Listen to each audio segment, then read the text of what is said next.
Welcome to part 3, the grand finale of our 3-part Slovenia trekking series.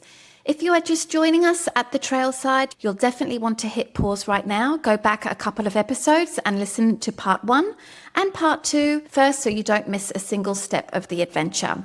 To give you a very quick recap of where episode 2 left us, we officially laced up our boots and tackled the first major legs of our Juliana Trail itinerary. We enjoyed the absolute peak of a punishing European heatwave, logged a massive knee-jarring 38,000 steps in a single day, and survived a hilarious lunchtime fly trap in a cow pasture. But we also found total rejuvenation by taking a glorious glacial plunge in the crystal clear waters of Lake Bohinja.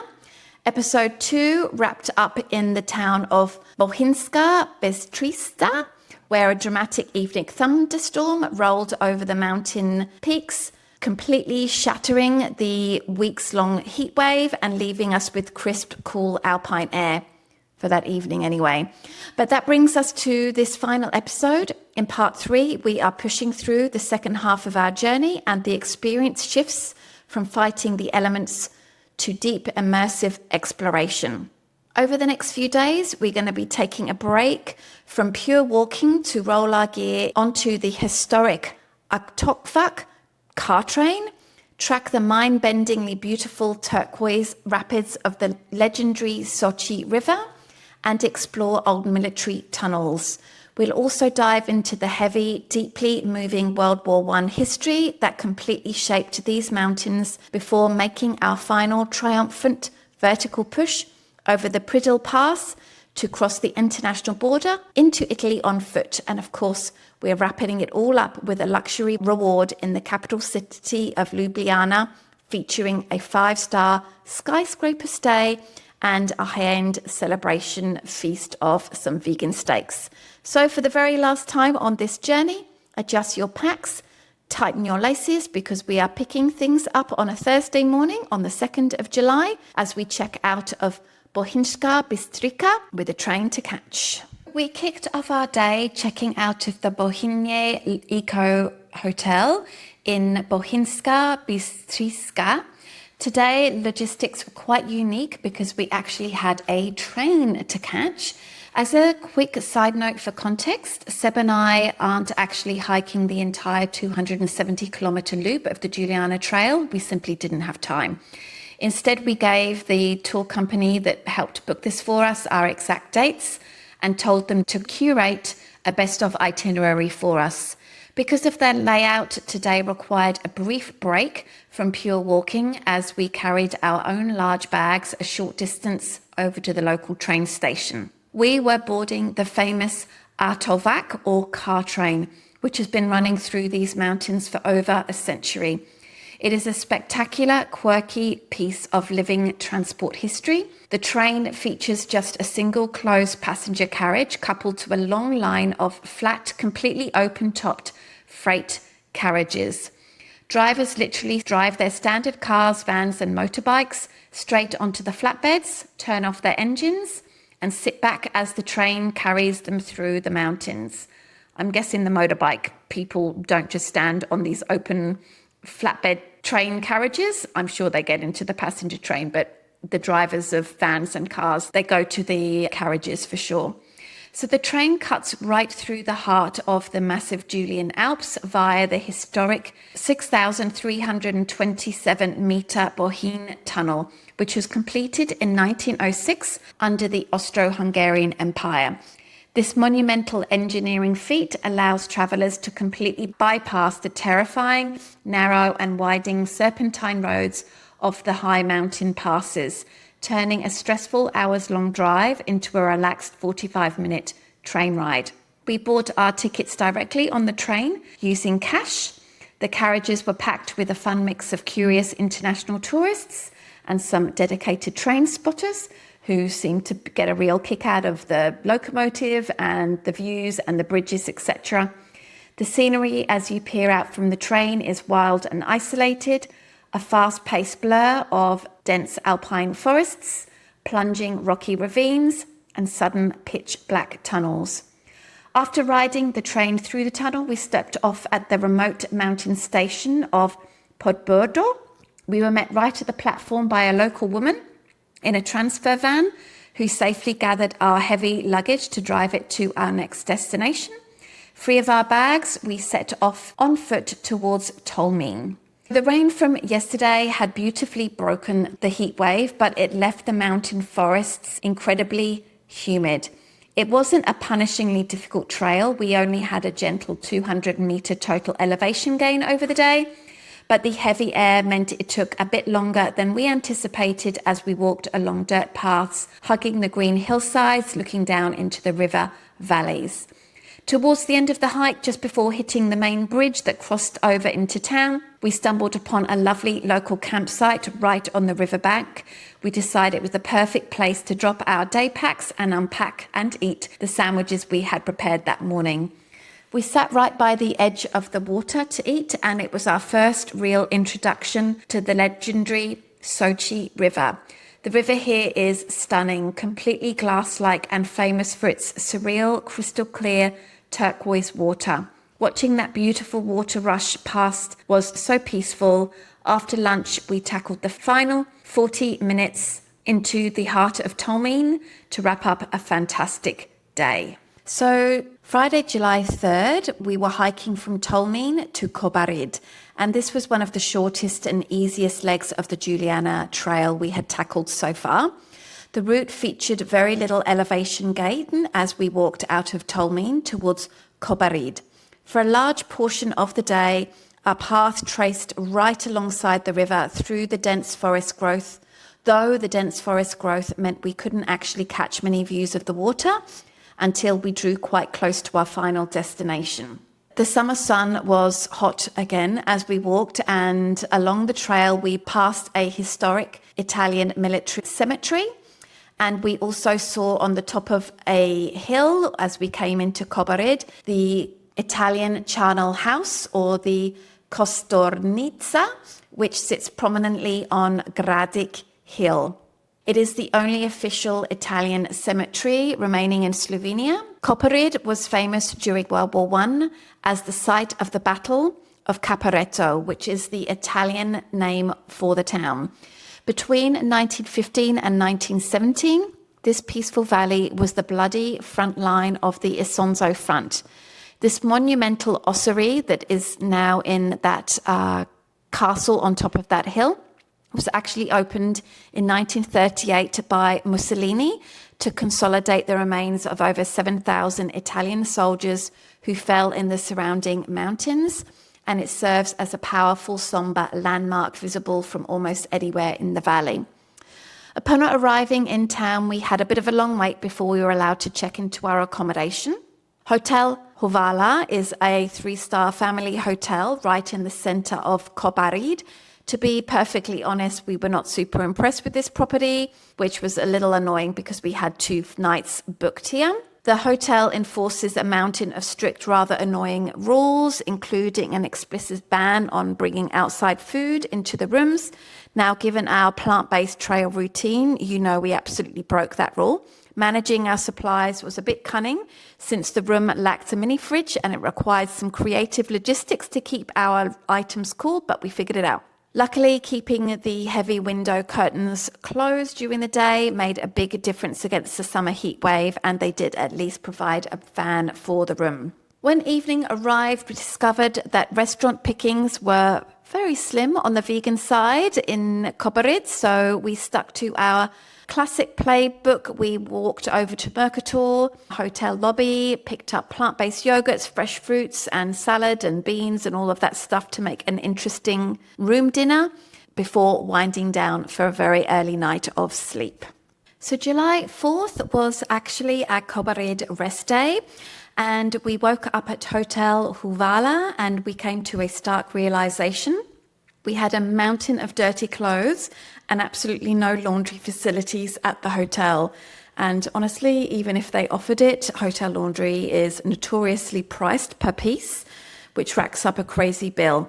We asked the front desk receptionist for an alternative, and she pointed us towards Camp Corin, a campsite located just 15 minutes walk outside the town centre. I gave them a quick call to make sure that they would let us do our clothes, and they said yes. Initially, I was a little bit annoyed to spend our morning managing laundry logistics on a rest day. I was crossing my fingers that the machines wouldn't be hogged when we arrived. When we got there, indeed, someone was mid-cycle, but only 15 minutes remaining. The campsite, however, turned out to be an absolute paradise. The staff were incredibly accommodating, allowing us to buy oat milk lattes and cappuccinos. We purchased tokens for the self-service washing and drying machines, and they even let us use their Wi-Fi. I had brought my computer along and crushed a ton of catch-up work while our clothes spun. Between cycles, we walked down and sat right on the edge of the rushing Sochi River to dangle our feet into the freezing water. The pristine turquoise water is absolutely stunning. Once our laundry was perfectly fresh and dry, we packed up to walk back to town. On our way back, we stopped at Planet Planica, which is a much better supermarket than the Mercator that we went to the day before. We stocked up on fresh salad ingredients, and I threw together a massive salad bowl for lunch. Seb and I spent the middle of the afternoon taking it easy. Seb did his banking, while I enjoyed some quiet time diving into my Italian language studies. Later in the afternoon, we headed out to visit the legendary multi-award-winning Cobarid Museum. Now, we had recently listened to an episode of the Rest is History podcast, coincidentally covering the exact theatre of World War I, and it is a completely fascinating, harrowing chapter of human history. So between May 1915 and November 1917, the peaceful valley running between Tolmin and Cobarid became the stage for the Isonzo Front, a series of 12 brutal industrial-scale battles fought between the Kingdom of Italy and the Austro-Hungarian Empire. Unlike the mud-soaked flat trenches of the Western Front at the Somme, the Isonzo Front was a vertical mountain war. Armies fought at extreme alpine altitudes up to 2,000 meters, carving trenches and living quarters called cavernas directly into solid limestone rock walls. The conditions here were horrific. More soldiers died from frozen exposure, frostbite, blinding mountain blizzards, massive avalanches, and shrapnel blasts that sprayed razor-sharp rock splinters than from actual direct gunfire. The stalemate broke violently in October 1917 during the infamous Battle of Caporetto, or the Battle of Cobarid, where Austro-German forces used a devastating combination of dense poison gas and swift infiltration tactics to completely fracture the Italian lines, forcing a catastrophic 150-kilometer retreat. The museum itself is housed inside a historic building that served as an Italian military court during the war. Cobarid was occupied by the Italians, and it is world renowned for its powerful underlying tone of absolute pacifism. Instead of glorifying strategic victories, the exhibit focused entirely on the human cost and the shared misery of the frontline soldiers, regardless of their nationality. The layout walks you through a staggering interactive relief model of the high mountain peaks, a life-size reconstruction of a dark limestone bunker with authentic audio recordings of real wartime letters, and collections packed with original battlefield remnants like barbed wire, wooden canvas high-altitude boots, and personal trench art carved into brass bullet casings. Walking around these rooms was very, very profound, and they even had a temporary exhibit, which I can't believe we managed to be able to see, which was all about what animals did during the war. As you can imagine, it was pretty brutal for animals like pigeons and dogs and horses and mules. To close out the day, Seb headed across the street to get some French fries and some tomato pastrel pomodoro kind of thing from a cafe, and he took some vegan parmesan cheese that we had been carrying, and I enjoyed another crisp salad bowl in the room, and we spent the rest of the evening relaxing in front of the fan, watching our favourite streaming stories until it was time to go to sleep. We woke up and we were hiking from Kobarid to Bovex, and this was our longest stage of our Juliana Trail journey so far. We left from Kobarid, and despite the mileage, the trail wasn't overly punishing or too steep, although it was clear that it was a very long day on our feet. So this trail spanned approximately 20.5 kilometers with a gentle but steady net elevation gain of around 300 meters. The path is a total dream for scenery. It takes you deep into dense beech forests, right past historic World War I trenches and along emerald pastures. But the absolute highlight of the day is tracking the legendary Sochi River for pretty much the entire hike. The trail has you crossing back and forth over the roaring turquoise whitewater rapids via these narrow wooden suspension bridges. For lunch, we perched right on the pristine riverbanks to eat our sandwiches and soaking our feet. We finally arrived in Bovec around 4 p.m.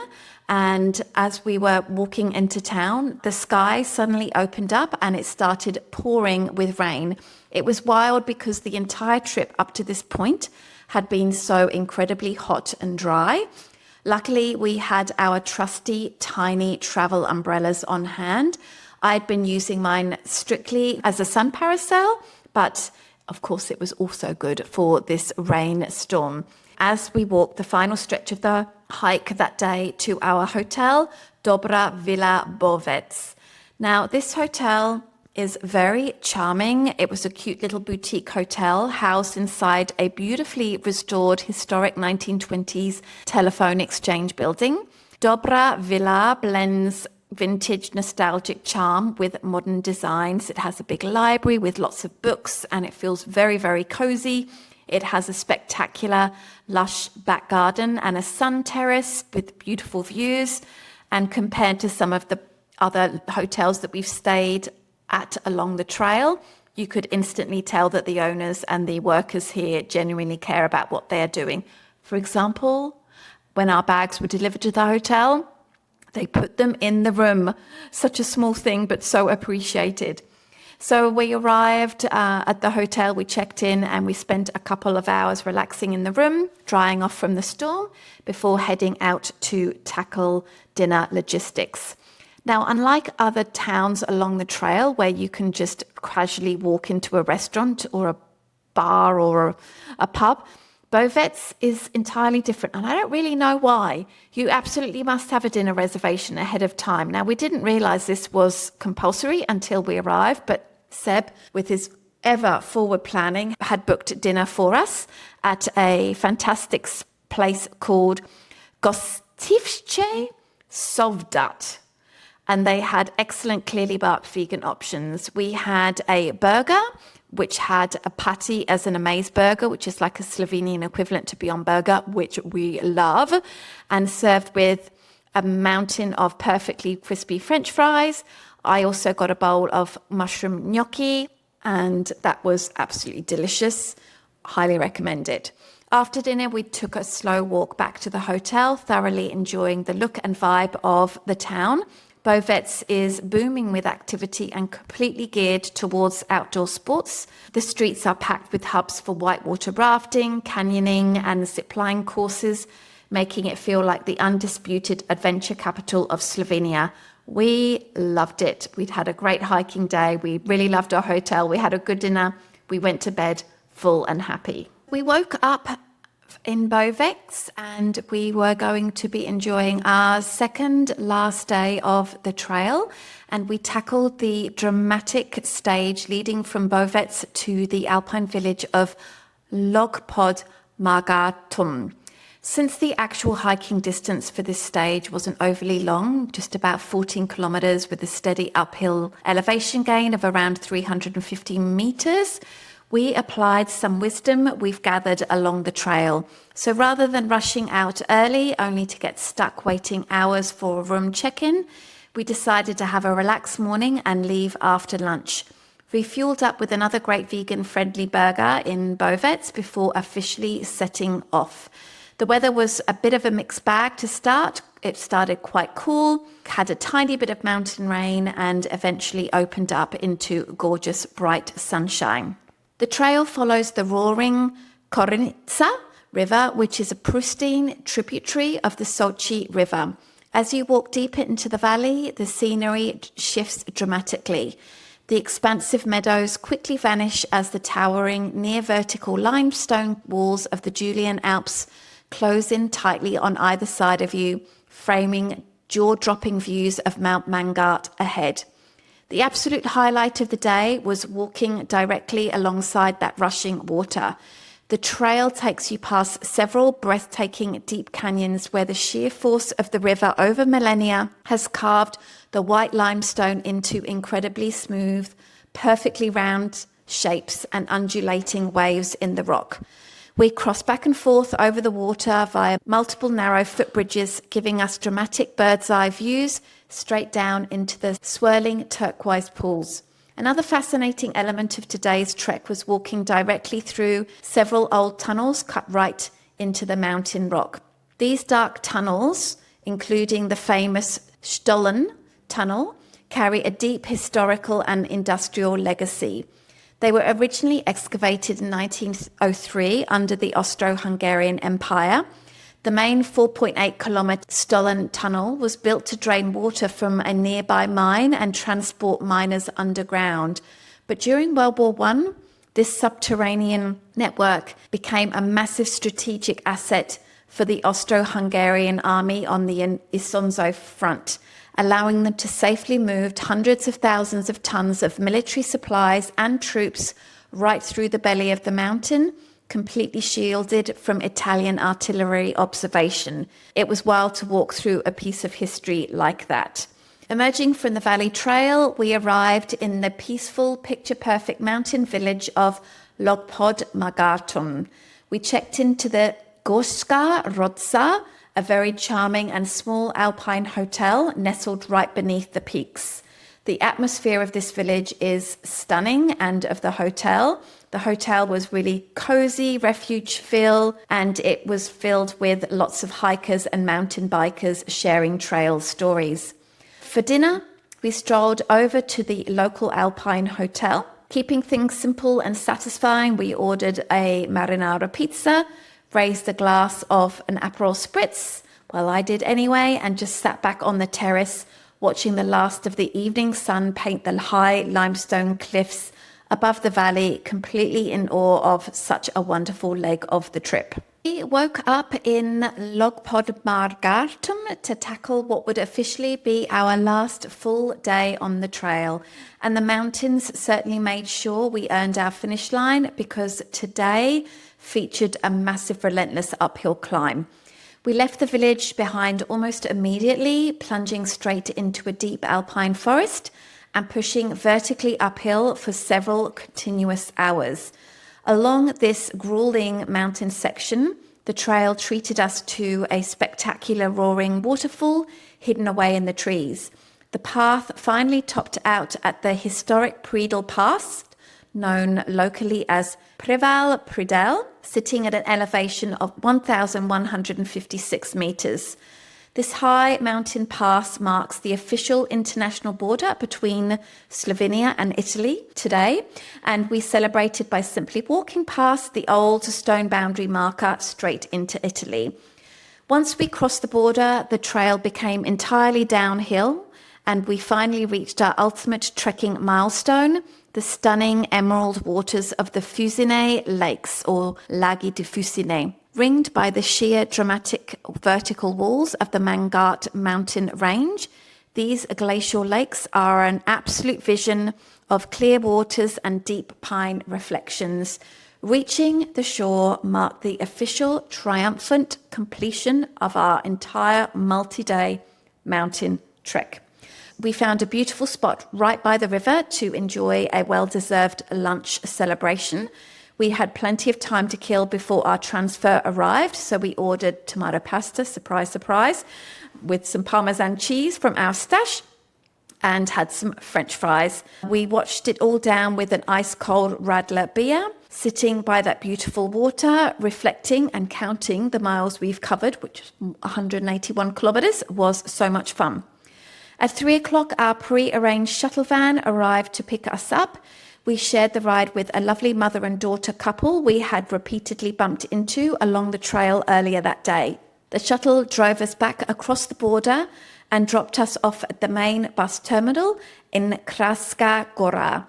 From there, we caught the 4:20 public bus bound for the capital city of Ljubljana. It was about 2 hours in total. The scenic bus ride dropped us off at the main train station, which was also the bus station.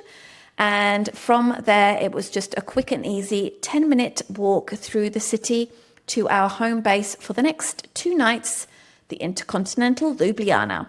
Normally, we would not stay or pay full price for a hotel like this, but Seb used some free nights that he had got from American Express, and some travel perks to score us a room at this really fabulous hotel. It was the perfect hotel. It had an incredible bed. It had plenty of room. It had the most amazing bathroom, and we felt great. After showering and shaking off our transit dust and the dust from the hike that morning, we headed out to explore the historic centre of Ljubljana. We walked past the historic pastel-coloured buildings and cobblestone alleys, eventually heading to a restaurant that Seb had made a reservation at Gaudi and Naan, an upscale, highly creative, 100% vegan restaurant right in the heart of the city. Now, Ljubljana is the proud birthplace of juicy marbles. Maybe you've eaten it before. They have created what is considered to be like the first plant-based marbled filet mignon whole cuts. So we decided to order that. It was a steak that was very tender and juicy on the inside, smothered in a rich peppery house sauce with some vegetables on the side. Now, when I say it was smothered with peppery house sauce, it could have been more smothered. That's all I'm going to say. And for dessert, we shared a slice of their decadent vegan cheesecake. Completely full, blissfully happy, and proud of our Alpine Trail victory, we headed back to the hotel and fell into a deep sleep. We woke up to our final full day in Slovenia, and we had not set an alarm, and we slept in deeply before heading up to breakfast at our fancy hotel. So the hotel features this beautiful rooftop restaurant, and it gives you one of the best vantage points of the entire city, giving you this incredible view of the medieval Ljubljana castle on the top of its hill. So while the grand buffet menu wasn't really mind-blowing for plant-based travellers, we happily fueled up on crispy hash browns and browsed their a la carte vegan selections before heading back down to the room to change for a day out on the town. We strolled directly into the car-free cobblestone heart of the old town to follow the classic Rick Steves town walk from his guidebook. The layout of Ljubljana is a stunning architectural hodgepodge resulting from its post-1895 earthquake rebuilding, heavily defined by the brilliant, playful vision of the hometown master architect Jose Plečnik. We hit some incredible highlights of Ljubljana. Prešeren Square, which is the vibrant central hub built around the iconic salmon-coloured Franciscan church and a massive bronze monument dedicated to Franz Prešeren, the nation's beloved romantic poet. The Triple Bridge, this is Plečnik's brilliant masterpiece. He added 2 diagonal pedestrian side bridges to an existing 1842 stone bridge, creating a really grand Venetian-style entrance that links the Central European and Mediterranean vibes of the city. The Central Open-Air Market was another place that we checked out, which was a lively hive of activities where local farmers sell directly from wooden carts. We walked through Plečnik's gorgeous monumental stone riverside colonnade, designed precisely to let locals socialise over coffee while looking at the water. We also checked out the Dragon Bridge. This is the city's legendary Art Nouveau bridge, guarded by 4 terrifyingly detailed green sheet copper dragons. the mythical protectors of Ljubljana. You'll see dragons everywhere throughout Ljubljana on t-shirts and souvenirs and all sorts. Then we went to Cobbler's Bridge, another unique Technics design lined with towering classical stone pillars that make the bridge look like a floating open-air Greek monument. Our overall impression from the city is exactly what Rick Steves notes. Ljubljana isn't a city about checking off overwhelming high-stress museum sites. It's an absolute masterpiece of ambience, cafe culture, and beautiful sustainable pedestrian spaces. And a lot of scary bike cyclists, to be honest. For lunch, we happily walked right back to Gaudi and Naan, the high-end vegan restaurant we loved so much the previous evening. We wanted to try their plant-based spin on a heavy, hyper-traditional Slovenian specialty, or the karinolen sausage, the kranjska klobasa, traditionally a protected pork-heavy smoked sausage dating back to 1896. The kitchen beautifully adapted it using a seasoned Beyond sausage link. Well, actually 2 of them. I love Beyond sausages so much. It was served over a rich bed of traditional sauerkraut, accompanied by ultra creamy mashed potatoes and like a vegan mayonnaise. It was so good and so huge and so filling.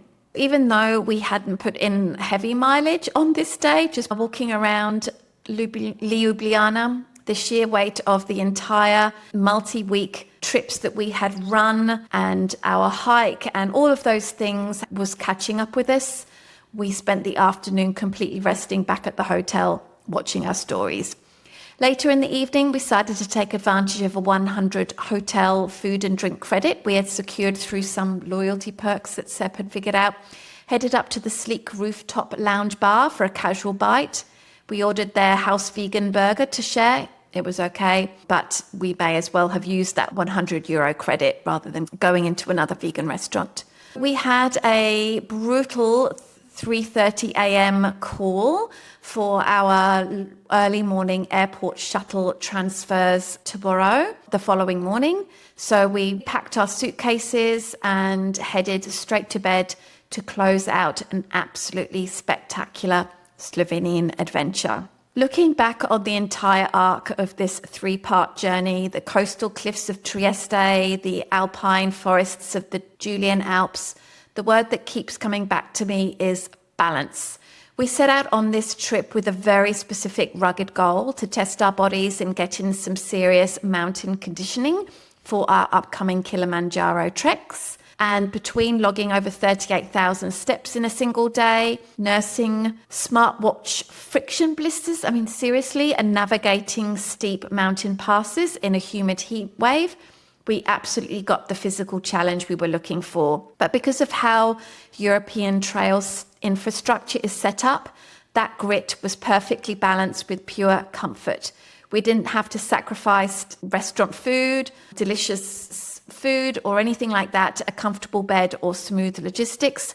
We could push our limits on a grueling vertical mountain trail all day and then transition into a nice mattress, delicious food, and a comfortable night's sleep. This is the absolute magic of trekking in this part of the world. You can have epic raw outdoor adventure without having to rough it in a tent, carry very heavy backpacks, or live off freeze-dried backpacking meals. For plant-based travelers, Slovenia proved that with a little bit of defensive grocery planning and a willingness to explore supermarkets like Mercator or Planica and being prepared to just make do, you can have an incredibly successful, vegan, budget-friendly, active vacation. Slovenia completely stole our hearts. It is exceptionally beautiful. The people are remarkably warm and friendly, and even during the peak summer season, it felt like a peaceful hidden sanctuary compared to the crowded tourist hubs of Western Europe. It was exactly the restorative, for fun adventure that Seb and I needed. Now, our Alpine Trail journey might be officially wrapped up, and this 3-part series has come to a close, but our trading is far from over. We've got 1 month before we leave to Tanzania So we are going to be doing a lot of hiking to get ready and keep practicing and making sure that we maintain that fitness that we have built over the past few days of this Slovenia trek. So thank you so much for tuning in and coming along on this Slovenian adventure with us over the past 3 episodes. Until next time, keep exploring, keep eating well, and we'll see you on the next trail.